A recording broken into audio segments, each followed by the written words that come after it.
Hey everyone, welcome back to the Silly Points podcast.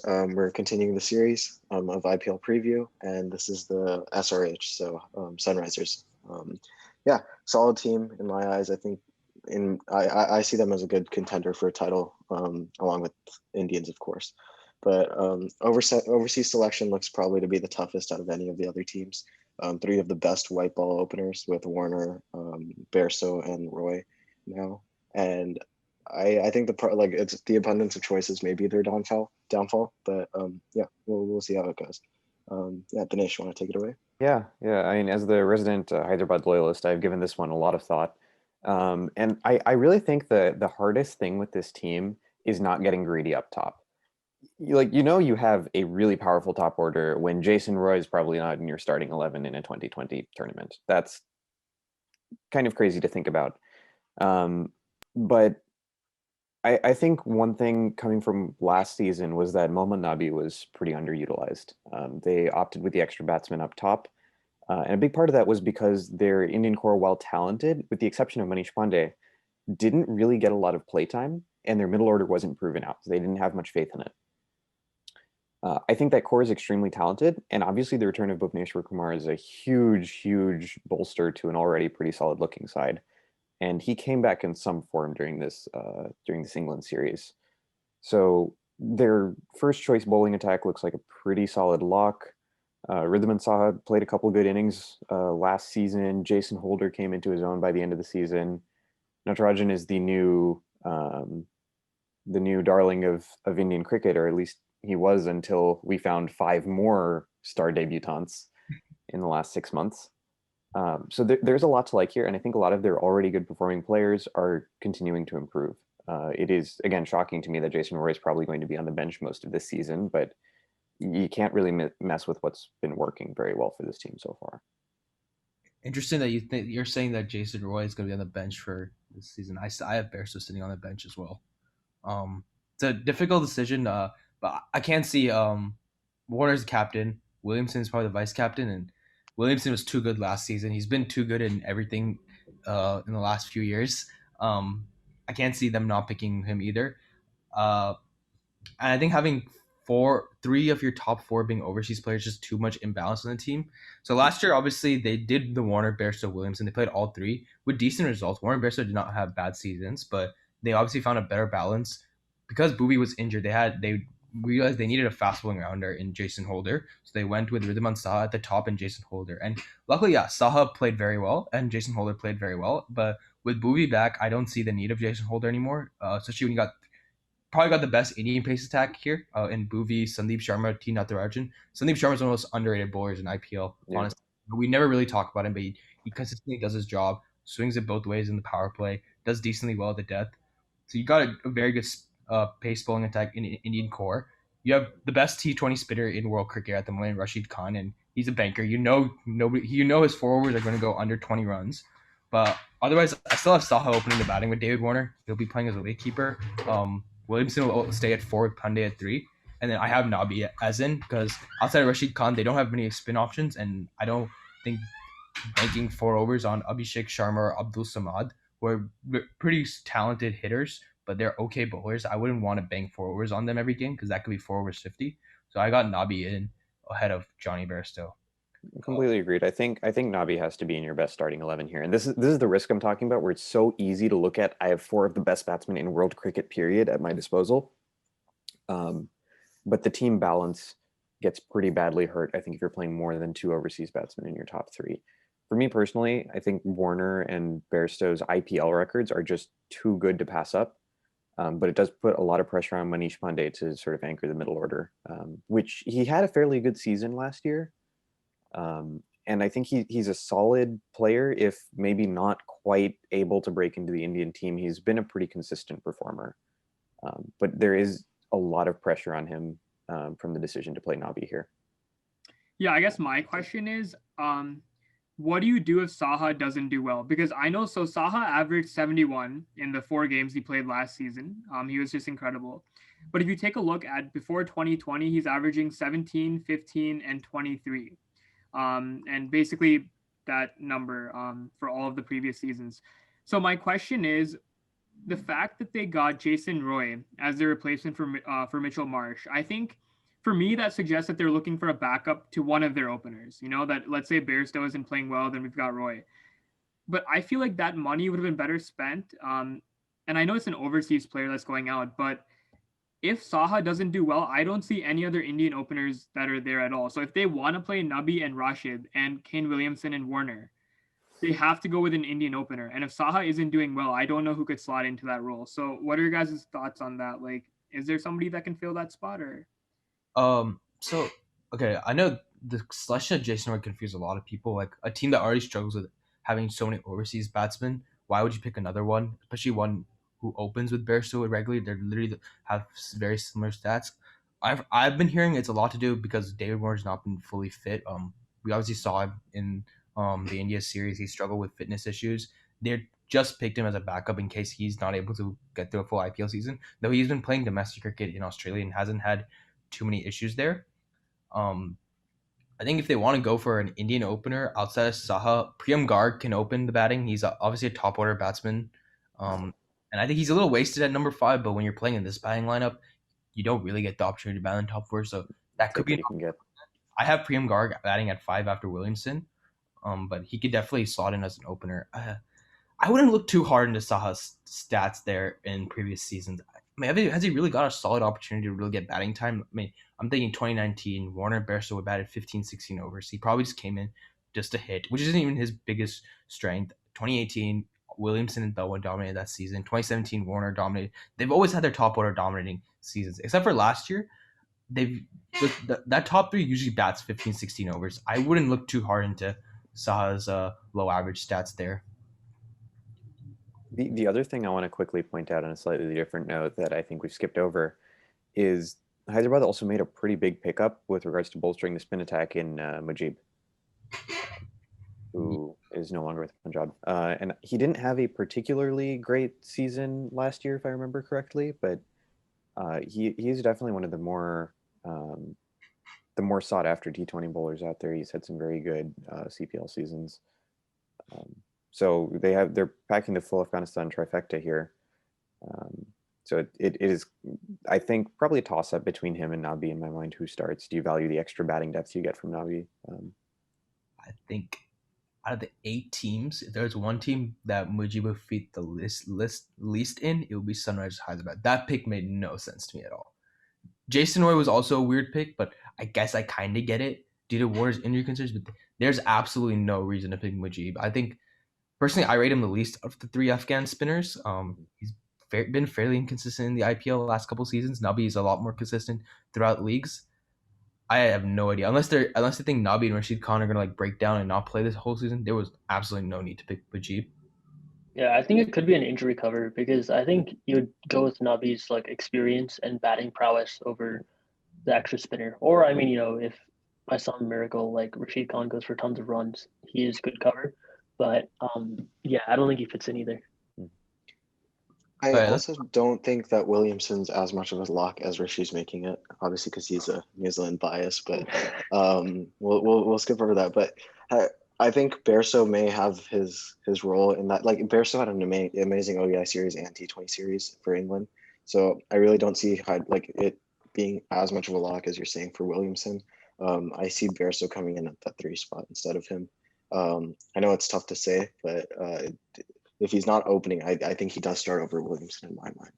I think the thing with Williamson is also that we saw how he masterminded that run chase against RCB in the eliminator match, and then he also scored 70 in the match they lost to Delhi, which kicked them out of the IPL last year. They're batting him at 4 now. He's had great success batting 1, 2, 3, 4 for Sunrisers. Him batting at 4 allows him to control the innings at the end. It also allows him to play around with the Indian middle order. They don't have, outside of Manish Pandey, as Dinesh brought up, they don't have a lot of experience there. You got batsman Priyam Garg is looking at his second IPL. Abhishek Sharma, he's just been playing here and there in IPL. Abdul Samad is playing his second IPL season. Having Williamson there at 4 allows him to control the innings while these guys are able to play their game. Meanwhile, I don't think they need to be focusing so hard on having a quality opener. We already have David Warner, who's, in my opinion, the best batsman in IPL for the last 6-7 seasons. they can afford a dasher in Saha, who showed he has the ability to score a lot of runs in the power play. If you remember his assault on Rabada and Norkia in the first game he opened. So I think Williamson just offers a bit more value to the team, and he allows Sunrisers to get more out of the Indian middle order batsmen. But I'm purely making that decision off of recent form, which Bairstow has been unstoppable. So that's lost form in his life. So I think if you take out Williamson, you're hoping that Kedar Jadhav has like an insane season, which I just don't think is a reliable bet for now. Like I feel like if you take out Williamson is at least 400 runs this season, at least in the middle order. I don't think Kedar Jadhav can fill those shoes, especially if you take a look at last year. He hasn't played. I don't think he's played. Maybe he's played domestically, but he hasn't played like high profile cricket since last IPL. So, I'd be tempted to play Bairstow too because he's just so good at the top. But if they're smart, I think you have to put the reliability into the middle order a bit more. So I think we're all on the same page here that you don't play all three overseas batsmen, right? Right. The thing that makes me want to lean towards just playing your two best openers here is part of the reason towards the back end of the season it felt like Sunrisers needed to slot in Williamson was because most of their middle order just hadn't gotten enough game time. And I mean, I'm looking at the names on this sheet, and there are some extremely talented players here. Priyam Garg has been pipped for a while to be, a breakout star in a couple of years.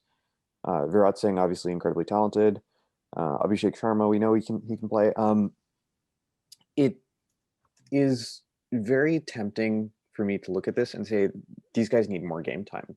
And if you pack your top order too hard, and I know we're not arguing for playing all three overseas batsmen, but I think it's really important that these guys get actual batting time early in the season.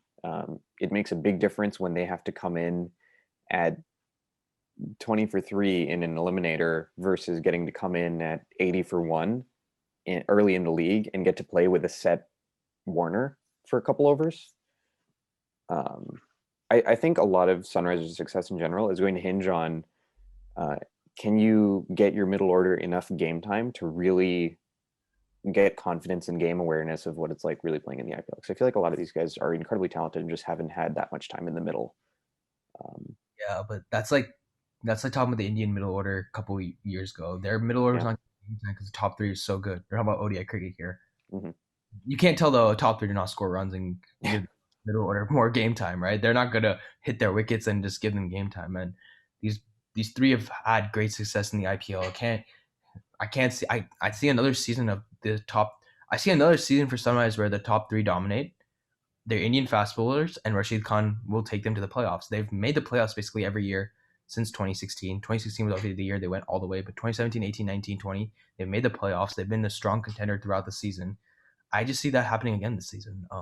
Their middle order won't get game time, but if they're winning games, it's not going to be a big issue. I think somebody that'll be unlucky to miss out this year is going to be Jason Holder. I think last year he took 14 wickets at 16. But they play 9 of their games in Chennai and Delhi. I don't think he's going to get a game, especially if they prefer Nabi over him. Yeah, Holder was frankly unbelievable towards the back end of the season. He stepped up exactly for the role that was needed, and he performed it well above what anyone expected. I didn't rate him very highly as a T20 player, and I was very much convinced wrong. Yeah, I agree with you. He probably doesn't start here, but it's not for lack of deserving it. He's unlucky for sure. But it just has to do with how good Bhuvi was recently. I mean, he was sensational, right, in the ODI and T20 series. And him slotting in just covers the gap that Holder was covering initially. Yeah, I mean, I'm going to beat the dead horse here, right? But a T20 game in which over 400 runs were scored, he took 2 for 15. Yeah. That is just patently absurd. Like, I don't care who you are, you don't get to do that. Yeah. I think Holder still has a chance if Nabi does not play well and it's on like a seaming wicket. So I think he may come in for Nabi if they do choose to play both Nabi and Rashid Khan. I think Holder has a shot based on how well he did last year, but yeah, I don't think he would start, at least not on Chennai pitches. We haven't talked enough, I think, about their biggest buy was Kedar Jadhav, which was another interesting buy. I think after the auction, I said Sunrisers were the worst in the auction for me easily. Like, their buys made no sense, but Kedar Jadhav had a terrible season for CSK. Like, I mean, he was getting trolled so hard. on Twitter. He got kicked out of all the Indian teams, even though he's not got a bad record for Indian ODI cricket. But he's been kicked out. Did you guys see any sense in the buy? I mean, yes, Indian middle order batsman would be a good addition to this Sunrisers team, but was Kedar Jadhav really the answer? Do you see him getting games?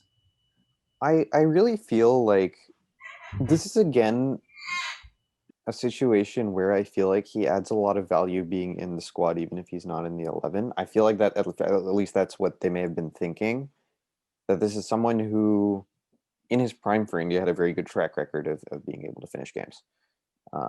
And when you see an unexperienced Indian batting lineup that's primarily coming in from 4 to 6, having someone like him as a mentor in the nets could actually be very, very important. But I agree with you that from the perspective of the playing 11, I don't really see it. It's tough to see where he slots in this team, especially given his recent form. Only way he can come in is if you replace one of the younger Indian players in Garg or Abdul Samad. Yeah.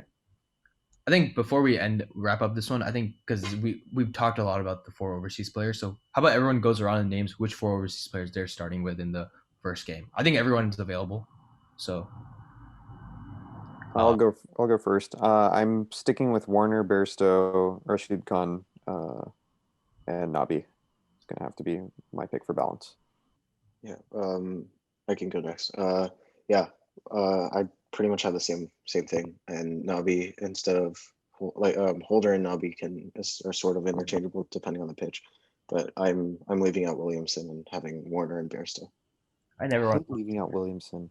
I don't want to talk to either of you again. You're leaving the top. We got 5 more episodes of this to do. You still got to talk to us, dude. I don't think I have to. I think y'all know. Warner, Williamson, who is the best batsman in this team, Rashid Khan, and Mohammad Nabi. Yeah, I'm with Rishi on this one. I think they need the middle order. So I'm taking Williamson over Bairstow as well. No, all right, the tiebreaker. What is it? No, I agree with you and Rishi too. Yeah, I think gotta go with Warner, Saha as openers.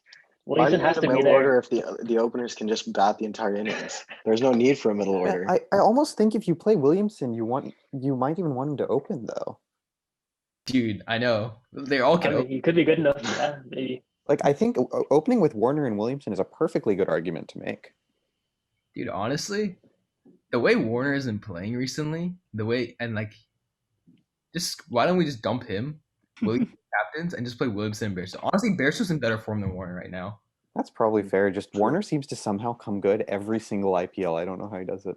Yeah, this is a joke because he's the captain. He's the poster boy of Hyderabad, so he's They could make Bhuvi captain, and then that frees up an overseas spot. Having an overseas captain is always kind of like just like with Smith and the Royals last year, right? Like, I'm surprised you didn't say Usher kind of limit for yourself. DC. I mean, he should be, but we already talked about that. No, but I think Williamson's definitely a better captain than Warner, but Warner's had great success for Sunrise. They're not going to let go of him. Yeah, Warner is talismanic for that team. I do think Warner, morally, he's like a great guy too. Yeah, he just follows everything by the book. Dude, Warner and Williamson are interesting poster boys for your team. Like, true. Polar opposites almost. Yeah. I mean, I do think Warner, though, in all forms of cricket right now, he is on a little decline. I think people are trying to question how good of a player he is. I've seen that happen a lot. He was injured in the series, so it's like you're not going to see the best him. I know. It makes you wonder why no one bought Stuart Broad. Not really. Not this format. All right, let's wrap it up. Hope you guys enjoyed. Again, comment down below just your thoughts on this and whether or not or your 4 overseas players. And we'll see you on the next one. Make sure you subscribe, follow our Twitter as well, and see you soon.